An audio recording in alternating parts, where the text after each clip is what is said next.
Hey YouTube, 6200 here, back again with another video. And this continues my Married Man Advice 101 series. And today I wanted to touch on effectively the dating market. Everyone has something to say, right? I don't think there's any shortage of content out there about dating. But I will say, and just add my little 2 cents here. And this is really aimed at helping, again, the younger guys, or just all men in general, but especially you younger men, to navigate the scene. Because really, at the end of the day, my assertion is, as a young man, you really shouldn't try to date here. Um, I don't think you should take women on dates. That's number one. I think the time for that has flown past. And I especially think you should not take mm, your average, or more, really most women that live here in the United States or in the Western world seriously. Um, are there gems out there that are rare? Yes, but even still, with that said, in this environment, it's very difficult to find a woman that has such a strong sense of culture and family values that she can effectively fight that always on marketing machine that promotes debauchery and sexual liberation, right? So, what I have to say is essentially this: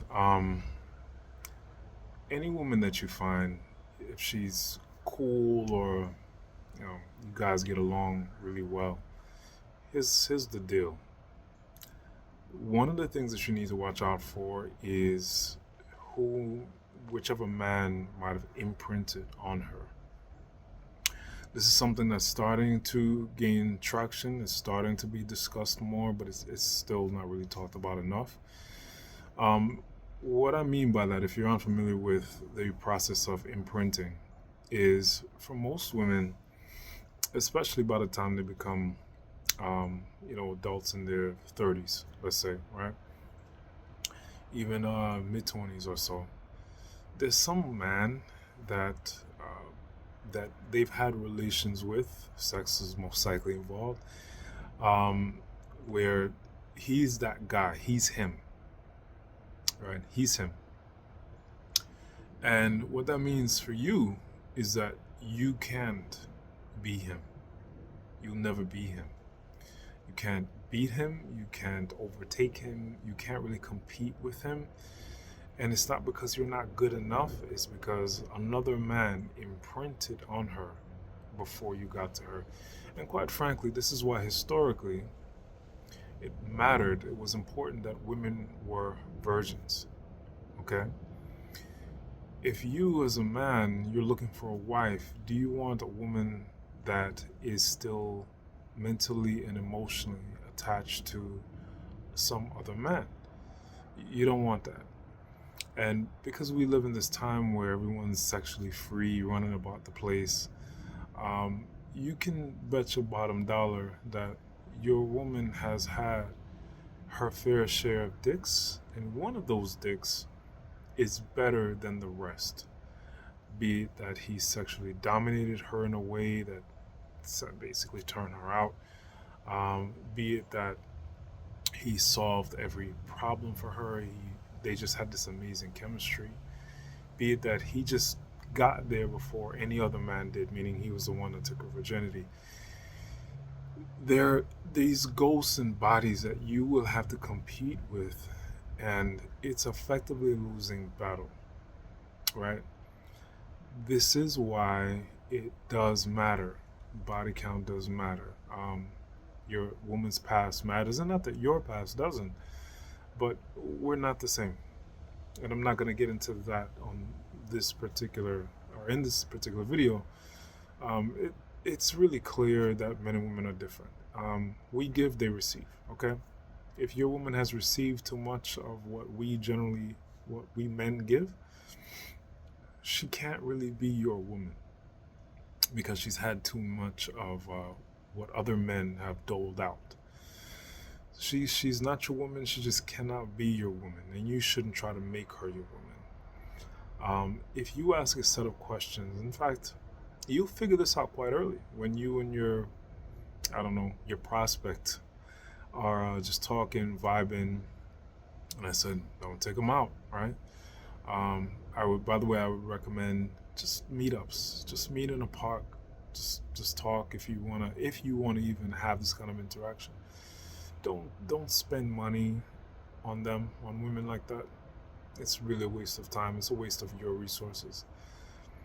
But if you're gonna get into this kind of arrangement, that getting to know each other phase, you will hear, especially if you make her feel comfortable.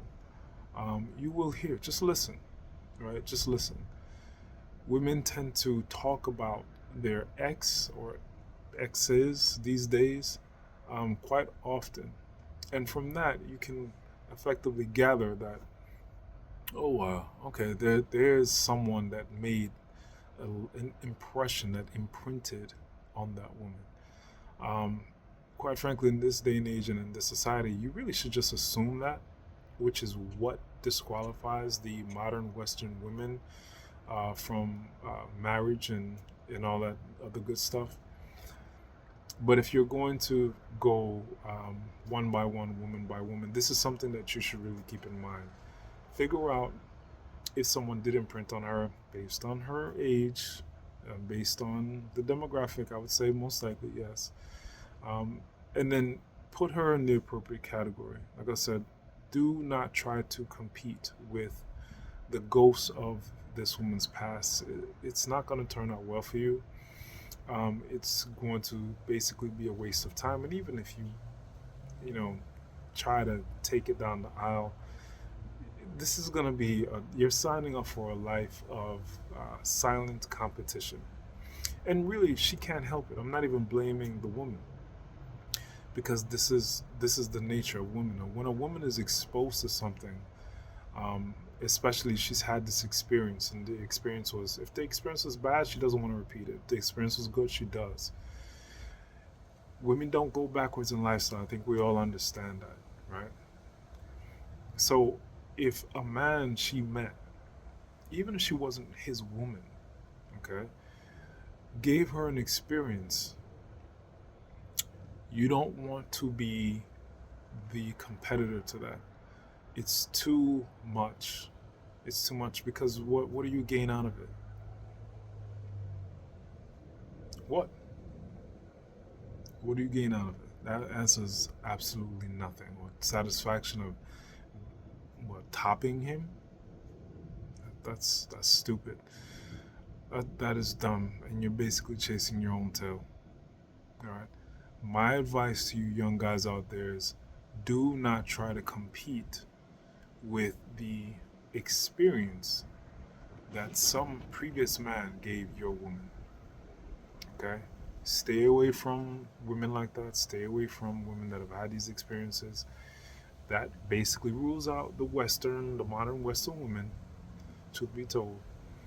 Um, and this is pretty much in line with a lot of my other advice. Find an environment, go to it, that does not promote debauchery and looseness. Okay? If you want to sow your oats, this is the place to do that, right? You want to have your experiences, this is the place to do that. But you want to have something serious, you want to fulfill your imperative of being someone's husband and being father to, litter kids, you want to do that, go to an environment that supports that patriarchal structure, right? That is where you can do that. Don't try to make any 3 or 4 into a housewife. It's age old advice, but it's true. It's just unfortunate that it applies to nowadays most women, not even just a special crop of women like back in the day. Now we're talking about the overwhelming majority, be they 20 or 50. The behavior is so rampant, you really can't tell who's who anymore. So, do your due diligence, fellas. Protect yourself out there. Don't be too loose with it. And that's really it. All right, thanks for listening. Once again, 6200. That's all for today. Out.